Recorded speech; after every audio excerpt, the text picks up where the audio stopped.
Welcome back to Double Your Sales Now. Today I have Mike Mooney with me, and we're going to be talking about the power of mindset during turbulent times. And we're in it. We are still in turbulent times. Over the past few weeks, we've talked about the coronavirus and what that has shifted in our lives. Today, we're talking about so many things that are going on in the world.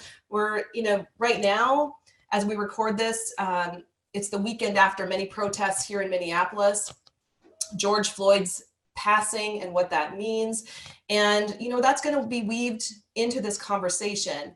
And also just a heads up, this is a conversation I'm going to continue to have on the Double Your Sales Now show. And it matters so much because my heart is about prosperity. It's about every person on this planet having the opportunity to prosper.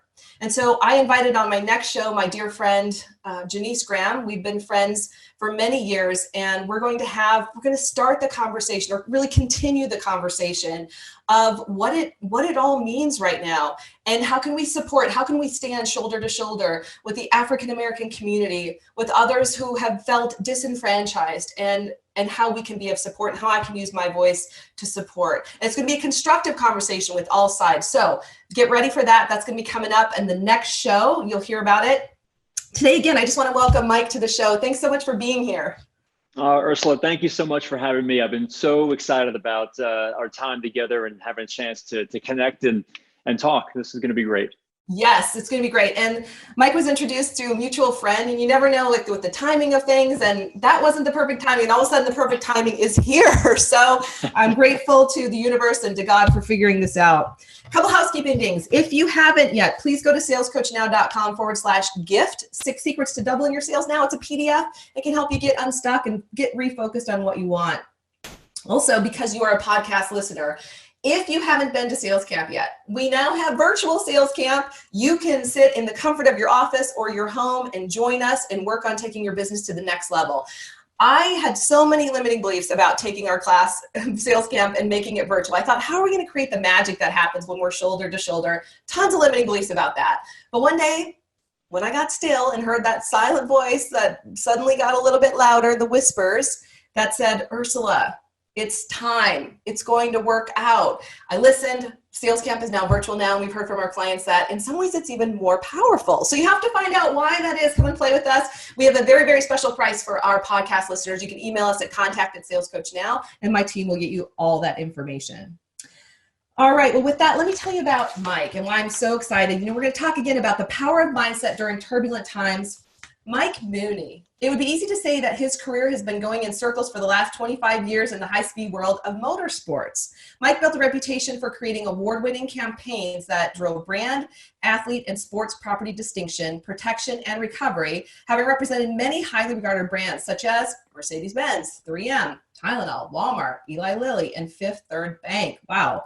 With a passion for personal empowerment, self-development, and results, Mike left racing to share the lessons and experiences from a high-pressure, high visibility, and high-performing career. Mike speaks, coaches, and consults with individuals and leaders to help them proactively shift the way they value, manage, and build their brands and reputations in our hyper-connected world. His breakthrough book, Reputation Shift, Lessons from Pit Road to the Boardroom, is a roadmap with ready-to-use personal branding and reputation building strategies for people who want to create greater personal and professional opportunities. Mike lives in Huntersville, North Carolina with his wife, 3 children, and 2 dogs. I love it. He's active in his community and volunteers with veterans groups and the Boy Scouts of America. Well, Mike, congratulations on all of your success. Thank you. Thank you for being here. And I just want to dive in. I want to know more. I'm going to hear a little bit about your background, your story. I was particularly drawn to 25 years in the high-speed world of motorsports. So tell us a little bit, tell us that story, and now what are you up to? Absolutely. And again, I appreciate the opportunity to come on and talk with Ursula. And, I spent 25 years in motorsports in the areas of brand strategy, the areas of marketing, communications, where it was my job to help the sponsors that were investing 10, 20, 30, $50 million into racing programs. My job was to help them develop the marketing, the communications, the brand platforms and strategies to bring those sponsorships to life, to have them come to life in ways that we're going to drive their business, that we're going to help them either, with consumers, with B2B programs, and using the different drivers' voices and the assets we had to create a differentiated voice for them. So that was a blast. I had a lot of fun doing that for, again, brands like you had mentioned before, but did that in NASCAR, IndyCar, Formula One. And then the other side of it that really kind of drove me to where I am now is I spent a lot of time cleaning up messes. And that was, in the crisis management and reputation management side of the sport, it's very unique when it comes to motorsports, because when a brand invests in a driver or team, they are now associating their reputation with the drivers and teams. So therefore, the idea of what a driver may do or say, and trust me, many of the crises I had to handle were, drivers on national TV being knuckleheads and saying stupid things. And we see that happening in sports all the time. So I was handling those types of crisis situations. Unfortunately, I've managed driver deaths, fan injuries, sponsor bankruptcies, and that whole area, I hate to say, I kind of geek out on the crisis and the reputation piece of understanding how did we get to where we are now. And it struck me, Ursula, that as much as brands are investing in these properties and in the sport, and in general, reputation management was always seen as a after the fact, now what type of approach. And in my estimation and my position and belief is that it needs to be on the front end. We need to be proactive. It needs to be a what if, okay, so that we can actually get ahead of and actually avoid crisis that could hurt the reputation. So, it was really that experience of working in real time with high profile brands and a global perspective, combined with that idea of shifting mindset from reactive to proactive, got me thinking, I've got to write a book. I've got something in me here that I want to share. And that became the launch pad and my pivot out of motorsports and into my career as a keynote speaker, coach, and consultant. All right. Well, so many things. So I haven't been to a lot of NASCAR races. I was to one, and it blew my mind. And it was loud and it was crazy, and seeing all the sponsors, and of course, very different than watching it on television. So that was really cool. And I remember just being in that energy and the excitement. So of course, when Ford versus Ferrari came out, my husband and I got to that movie as fast as we could. I grew up on a farm in southern Minnesota. Like, I drove cars like dusters and cars that my brothers fixed up. So I just have a passion for, and I drive a little too fast. A big difference driving in California for 16 years, moving back to Minnesota. I got a lot of tickets when I moved back, so I had to slow down. Now my husband's like, you drive slow. And I'm like, because I have to be conscious of it. So an incredibly exciting world, but you're right. I'm sure there were so many times and so many things that had to be managed. Well, let's talk about the times we're in. These, you use the word turbulent. We are in turbulent times where, I remember at the front end of the pandemic when sports events started to be canceled, and it was a shock to the system, right? We've lived some pretty, outside of the Great Recession in my lifetime, that was the shock I remember when we were in California. That was a big shock. We almost lost everything. We owned a lot of real estate. It was ugly for a while, but nothing survived, right? Yep. And we learned a lot. And so then the pandemic. What was interesting about the pandemic, I feel is that our brains were looking for patterns forward. What are we going to do? There was nothing. There was no, unless you lived through the Spanish flu, which most people who did are much older, there just wasn't, what do we do? Right. And so we've watched people react. We've watched reputations implode in some cases. So I'm curious, I'd love your take on, what are you seeing? What's your advice for people right now? Yeah, and you're spot on, because here's the two things that come to mind that, as I've been talking to leaders in different organizations, there's no playbook. You mentioned we're looking for patterns. We do. That's human nature. That's how we survive. That's how the brain's able to function, is to identify and pick up these patterns of behavior that then become our schedule, our normal, the way we go about our daily routines, right? And when we don't have the routine, it completely throws off this hardwiring that we have used to survive upon. And when I was talking with leaders early on during the pandemic, I'd ask them, what's your biggest challenge right now? And early on, it was, well, I want to make sure that my team's just getting the work done, right? Because it was a time when people were now working remotely. What are we doing right now? We're using the Zoom platform and other ways of virtual connections. I mean, we weren't doing that before. It was available, but we weren't doing it and using it as we are right now. But their biggest concern was, I want to make sure that my team is actually getting the work done. And this doesn't seem like it's an extended weekend or what have you. The interesting thing, though, Ursula, is the fast forward about a month and a half, 2.5 months into this, and I would go back and again, I'm doing regular daily calls with the people in my network, just checking in on them. And I ask the same question: what's your biggest challenge right now as you're leading? And here's the interesting answer I got. And this wasn't just from one or two, it was consistently across the board. I don't know how to manage the people's emotions right now. I'm seeing a lot of isolation, depression, anxiety, things that aren't even work related, but as we all know, they're absolutely work related. Our anxiety, our fears, where we're sitting absolutely hits our work product. And that to me is a really big part of why I've been speaking a lot lately on this mindset, or what I'm calling mind shift. You know, we have to look at the mind shift of what's happening around us, because we're all of us are being forced to shift in so many different ways in our lives. And I'm going to have you dig into that a little bit toward the end. Like, I really want you to talk about what mind shift means at this point and what you're suggesting, because, you know, and some of my clients know this, but I'm trained as a marriage and family therapist as well. I wanted to get a master's degree in coaching. It didn't exist. So I did this other path, which was phenomenal, and taught me a lot about what I didn't know already. And just, you know, the intricacies of everything of, you know, when I was in the corporate world, I always said that and I mean this in a good way, but it was adult daycare sometimes. As a leader, like I was doing more counseling than I was anything else, counseling and coaching. Yeah. And if things weren't going well at home, they weren't going well at work. And so often it was sitting, and there were all these talks about like HR and boundaries and all these things. But I thought, if I can't be authentic, if I can't support my team, like they're not going to be able to produce.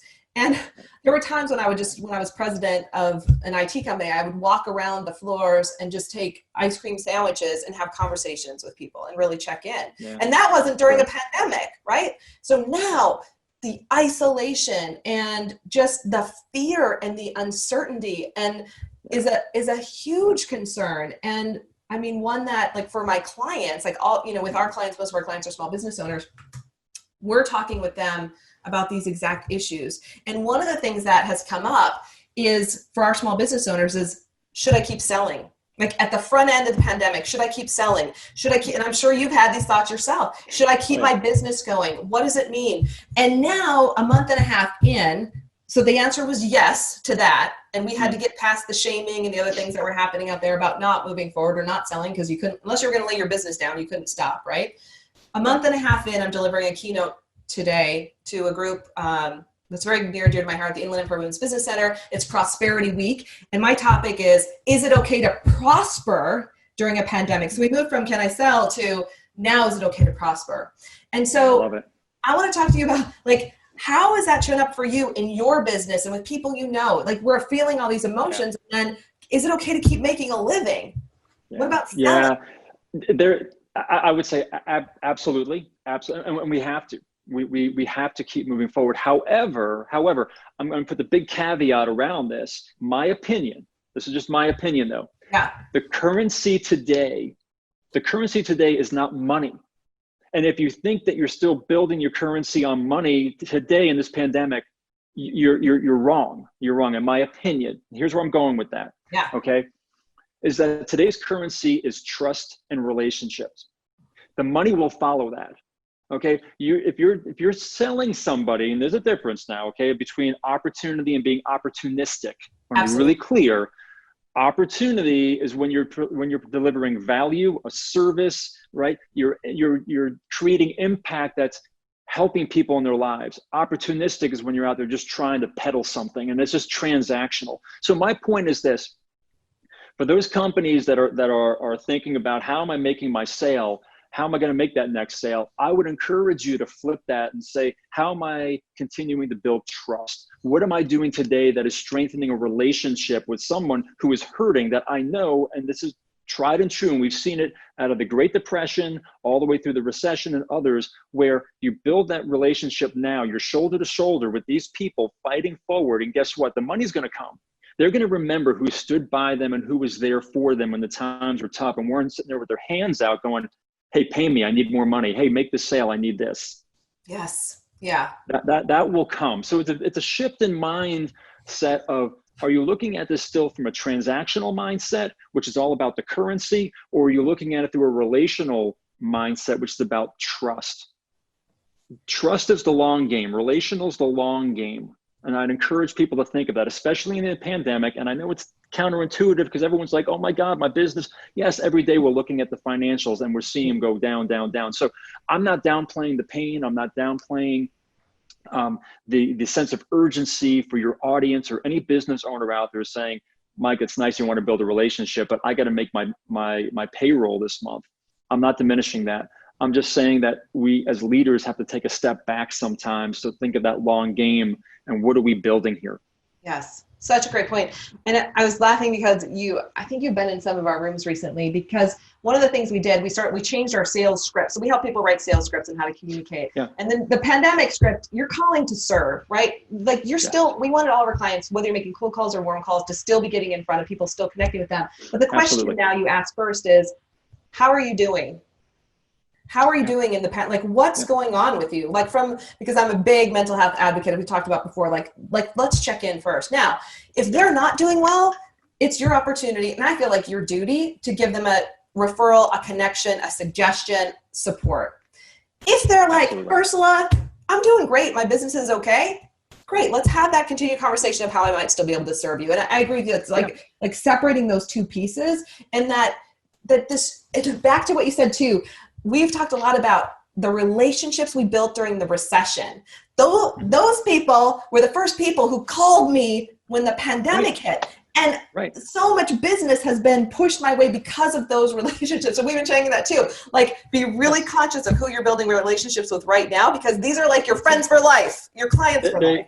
They absolutely are. So that's something that it's actually a strategy that I talk about.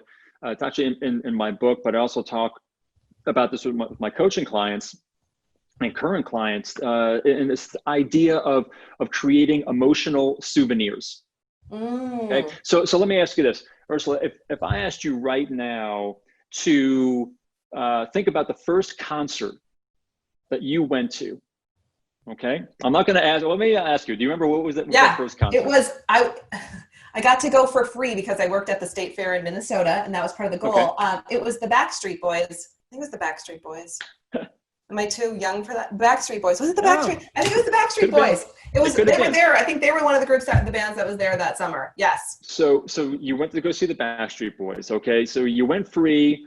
So you didn't get a ticket per se, or maybe you did get a ticket. I was working there, so they probably gave us like honorary tickets, but I was, yes. Great. So where's that ticket now? Do you still have that ticket?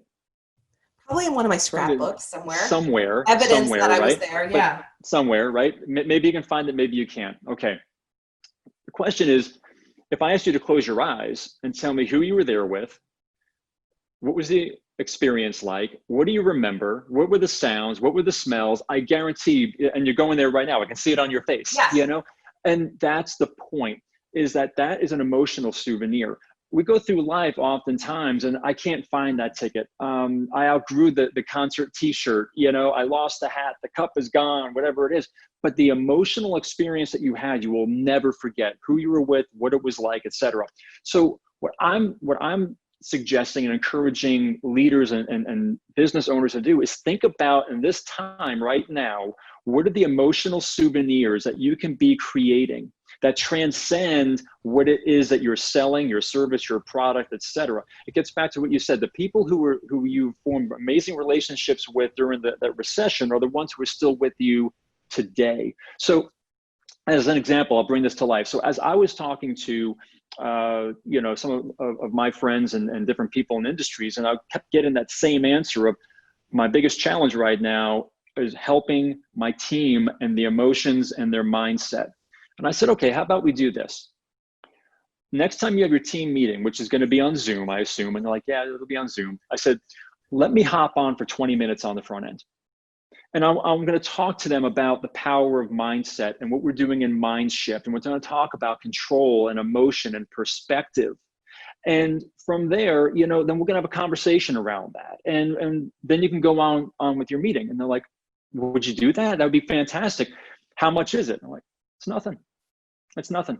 I don't want the money. This isn't about the money. It's like you said, this is about serving. There's a need right now. Now, as a business owner, though, you know that there's an emotional souvenir that's just been left with that team and that individual by that small act, by a little bit of generosity. I'm not expecting anything in return. Trust me, this isn't, I'm expecting you to call me when it's over. But listen, I know people will, because it's happened before, but it's the right thing to do now. That's an emotional souvenir.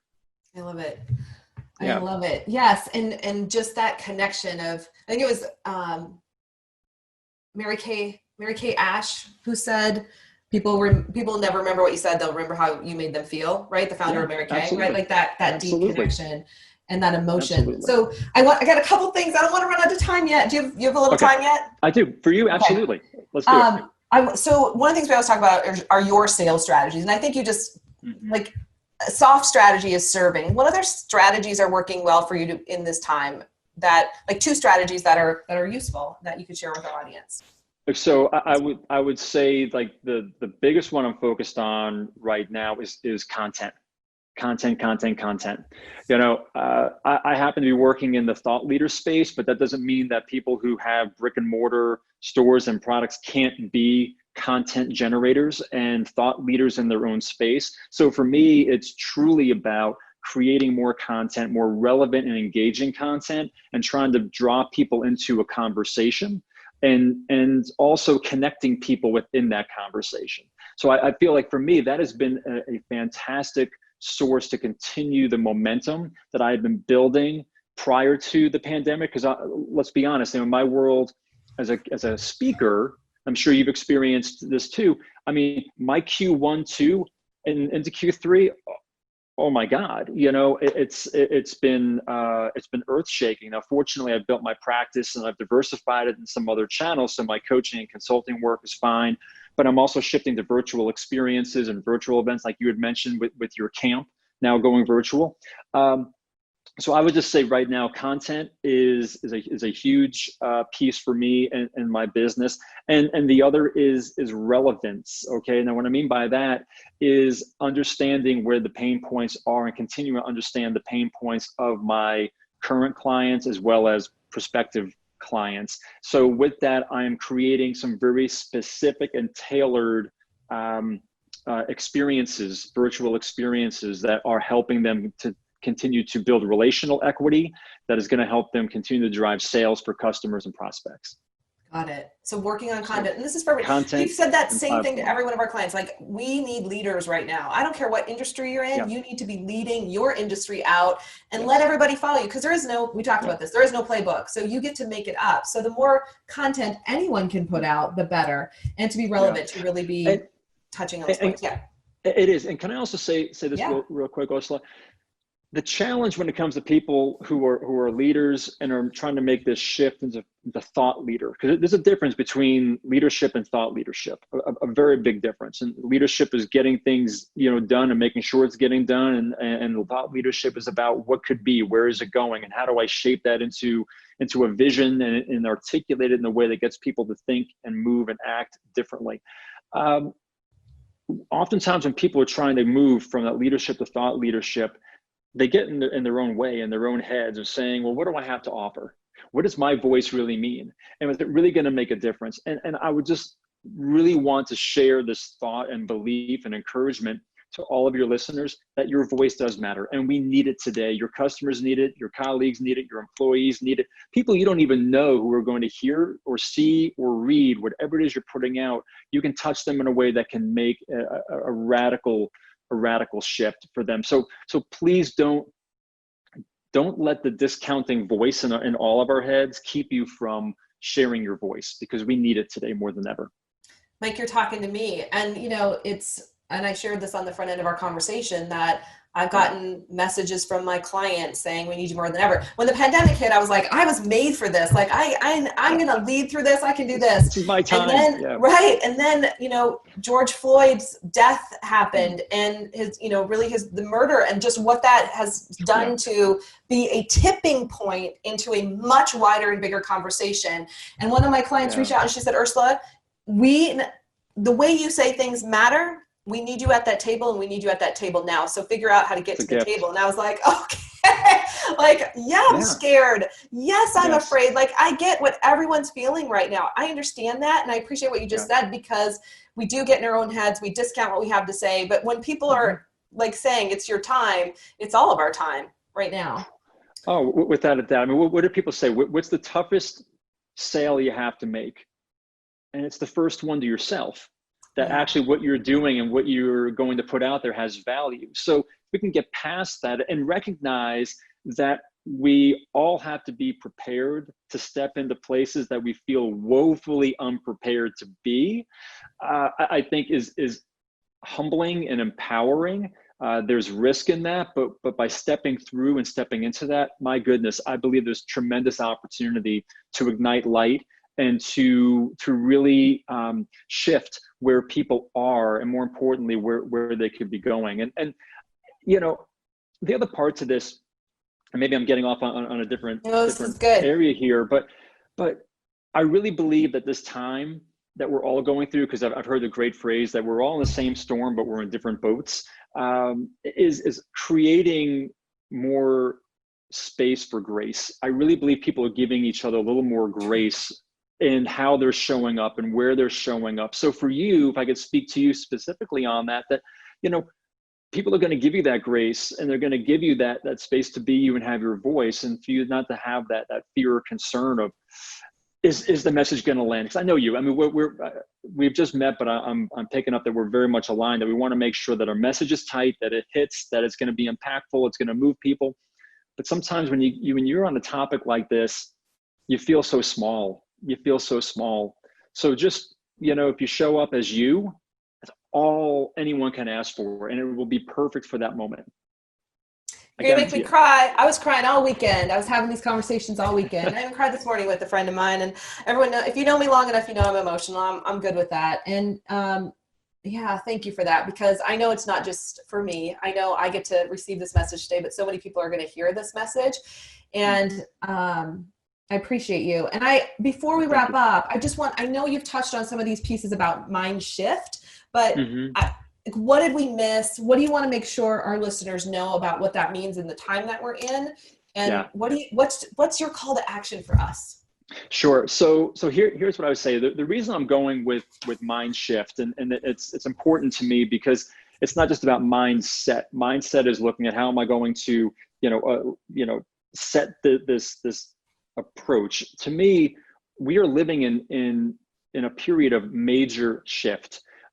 Some people may even say, take the F out of that, and we're living in major, but sure. we are, right? But everyone's experiencing different shifts, whether it's personally, relationally, professionally, emotionally, physically. I mean, you can go down the list. We're all experiencing them, but it all just come back to the mind, and how do we approach that from a mind shift perspective? And the shift is about, from my world in racing, you shift to move forward. You shift to keep your momentum going. As a driver, drivers know when and where and how to shift in that car to ensure that it's optimized and performing at its top peak level to win the race. That's why I go back to mind shift. So if I could give you two quick thoughts, that this would be a call to action for for your audience to try and see how it works for them. But the first is this idea of control. And oftentimes, as we talked earlier, we look for patterns, right? Where we started the conversation, we're looking for patterns because in patterns we can find control because that's routine. And when we're thrown out of that, we often look to try to control things that really we shouldn't and can't. And in my experience on this earth, Ursula, is that the more I've tried to control things and make them happen and work, it's like trying to cup sand, you know, it's just falling through my fingers and cracks, and it never works out the way I wanted it to. And instead, I believe that there are really only three things we can control. It's our attitude, our decisions, and behavior. And in those three places, we can actually meet the world from the inside out. That's proactive, the inside out, by recognizing our attitude controls our decisions, which then controls our behavior, versus the way we typically work, which is reactive from the outside in. This is coming at me, it's stressful, I don't know what to do, and now I will react to it. And typically it's not always in our best shape, form, or place, right? So that's the first thing. Recognize our control is truly from the inside, attitude, decisions, behavior. The second is perspective. And this is really important today for leaders, really anybody, quite honestly, because we're going through this pandemic at the same time. And I heard this, it was from a Hopi elder who said that we can look at this time as either being a hole that we've fallen into and wondering what we're doing here, how we're getting out, what does it mean to us, what's the impact going to be, woe is me, right? Kind of this victim's perspective of what am I doing in this hole? Or we can look at it as a portal. And a portal is something that takes us to a different place. And it could be a better place. It could make us stronger. It could make us more efficient. It could make us more effective. It could make our business more resilient, okay? But the choice comes down to perspective. Do you see yourself, your company, your team as being in a hole? Or do you see this as an opportunity to step into a portal that can take you somewhere better if you take the time to invest in your resources, in yourselves, right? Sharpening your saw, getting better at your craft, all of these different aspects. But I believe that if we can harness, and this is just 2 of like 5 of the mind shift components that I speak on, but if we can look at control and perspective right now, I guarantee it's going to help you get to a better place tomorrow and the day after that and the day after that. So good. How many times during the last 2 months I've said, let go, like let it go. Like the way it was going to look is not how it has looked. And I can share that we have clients who are having their best months ever. We are actually having record-breaking months, and not even because that was our intention at all. And I can't even explain, I can't explain it. I'm just allowing it and reminding myself and my clients that the more money we make, the bigger impact we can make, the more people we can help, and live a great life. Like, you get to make that choice of how you live, but we need to be models of prosperity and thriving right now and showing the world what's possible. And that's what we've been doing. And we have clients and we saw this happening at the front end of the pandemic. We said, similar to what you just shared, like, what are you choosing?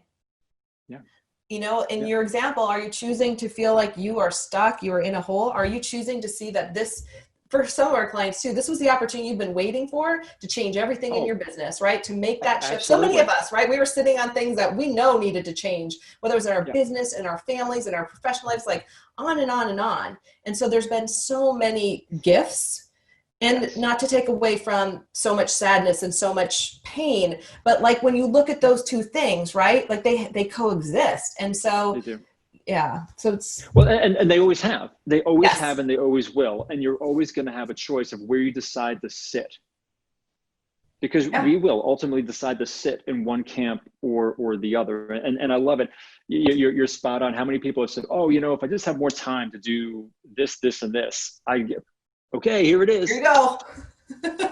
How you doing? Are you getting it done? And the other part of it too, that I truly believe is it comes down to consistency and time. And that if you can build these like small steps, we're not talking, I just did a talk recently on a message on telling people to stop giving 100%. Stop giving 100% effort. I'm tired of it. Stop with the 100%. Okay. Instead, I want you to give 1% daily improvement. That's it. 1% daily improvement is going to make a much bigger difference than 100% effort every day, because effort doesn't necessarily drive the results. But it's the idea of consistency each day and the culmination and the power of accumulating momentum over time, that if you can start something today, whether it's in your sales process, whether it's in your sales funnel, whether it's in your materials, your scripts, whatever, and you keep doing this consistently over 3, 6, 9 months, you're going to see, I mean, everything you're experiencing now, Ursula, I guarantee didn't just fall out of the sky. This is from the previous years of consistent, deliberate, and intentional work that you and your team have put into play, the value and impact that you've delivered within your tribe. I guarantee it. I absolutely guarantee it. Yes. Am I wrong? I mean, tell me if I'm wrong. I'm processing what you're saying. I think you're absolutely right. And I got stuck on the 1% because I was like, ooh, that's really good. Because we've taken it down to 50%. We're like, just do it at 50%, especially when people are writing scripts for the first time or they're doing something. We're like, just do it at 50%. No perfection here. But I like the idea of 1% because that gets me going and it gets me creating something and it gets me out of the stuckness of a belief that like what might not be possible right now. Yeah. Yes. But it's got to be 1% every day to give you 365% right. a year-end impact, right? So I want to be really clear on that. One that. of my clients is going to be like, Ursula, he just said 1%. Yes, but every day, and let's keep it going. I love it. But it takes the pressure off. Yes, and I want to be clear, it's improvement. It's not the effort, it's that 1% improvement. You've got to have a marked improvement that you've measured. I mean, I learned that from being on the race teams where, you can have someone saying, but I gave 100% out there. Well, it's great, but where is the result? Instead, let's find, Let's talk about that for a second. So let's have it, and then we'll wrap up. But like a real world example, this is about doubling your sales now. So for someone who, maybe they need to make more sales calls. Maybe they need to be more consistent. How could so 1% improvement every day, what could that look like? Oh, wow. For somebody in sales, I mean, it could be simply their mindset, how they're showing up.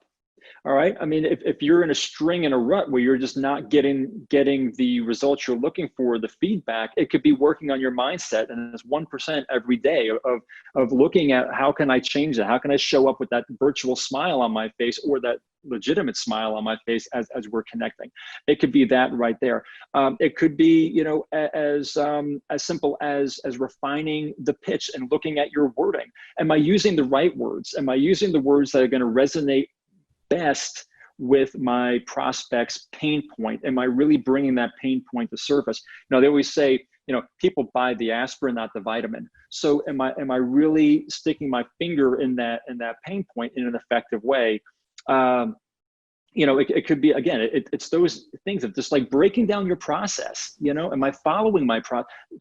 Every day we've got a process, right? And I know that there are people who skip over certain parts because they feel like it doesn't really matter. But if it's in there for a reason, it does matter. So are you keeping that commitment to the process? So it's little things like that. I know those are in the weeds examples, but those are great. Excellent. I mean, we talk about those things at sales camp. And so after people leave sales camp, you actually using their script every day in the same order. Because some people will say, it's not working. And I'll say, well, let's go through what you're using. And there's critical pieces that are missing. So it's working on those things every day. I think that's spot on. And I've kept you over our normal 30 minutes, Mike. I just think this was such a great conversation today. I want, tell us how to get in touch with you. I know you have a free gift for our listeners, for those who want more. Where do we find you? Absolutely. And again, thank you for the opportunity and the time. I love it. This is wonderful. It feeds me and I hope the same for you and your audience. So you can find me at my website, mikemooney.com. There you can find information about how to get my book. If you do order my book, it's on Amazon and other places, but if you order from my site, I personalize and autograph that and sign it and send it to you. You can find me on LinkedIn as well. I love to connect with people there. Instagram and social is at Mike_Mooney.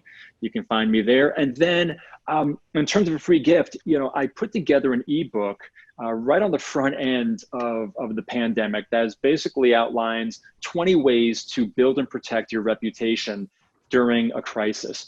And it's a free download. If you go to my site, just pop in your email address. It'll get you access. You can download it and use it. But it really is important in today's world where people are hit with the emotions that they're making decisions that can negatively impact their reputations. And if you think about it from a sales perspective, Ursula, 65% of all new business comes through referrals. 65%.